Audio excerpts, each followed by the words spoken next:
Que el Señor Jesús esté con y ustedes. con tu espíritu. Evangelio de nuestro Señor Jesucristo según San Mateo. Gloria a ti, Señor. Jesús subió a la barca y sus discípulos lo siguieron. De pronto se desató en el mar una tormenta tan grande que las olas cubrían la barca. Mientras tanto Jesús dormía.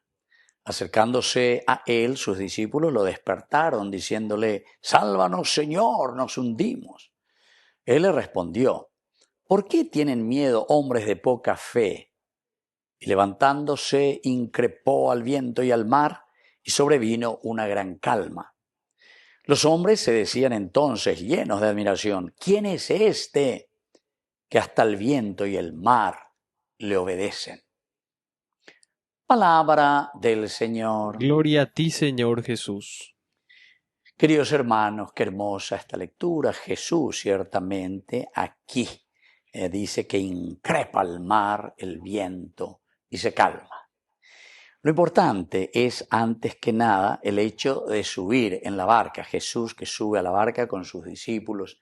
Siempre la barca, que significa la comunidad, es decir, que ñandé, yagüero guatago ñandere, coejina veo ñande yara, oime ñandendie. Pero es justamente la barca, que significa la comunidad, donde se desata, dice, una tormenta tan grande. En la medida en que nosotros vamos navegando en nuestra vida, tenemos tantas tormentas políticas, tormentas de familia, tormentas de relaciones entre nosotros. Es tan complicada, ¿verdad?, muchas veces nuestra vida o el mundo en el que nosotros estamos viviendo. Y entonces una tormenta grande que se va desatando. Las olas cubrían la barca. Las obras que se ponen sobre nuestra comunidad, alguna vez ya te cunda íbamos urbi para la yayapita, llevan eva la yayapota, porque se te itirí la corrupción, se te itirí entonces la mondajá, etc. Pero dice, mientras tanto Jesús dormía. Esta es la segunda característica esencial que nos quiere hacer reflexionar el autor sagrado. Ñande Yara o Quejina. Quiere decir que la situación tiene que ser dominada por nosotros. El Señor, que ha cumplido y deja en manos de sus discípulos la navegación de la barca. Bueno, pero cuando no podemos, porque nos asustamos, acercándose a Jesús, sus discípulos lo despertaron y le gritan: «Sálvanos, Señor, que nos hundimos.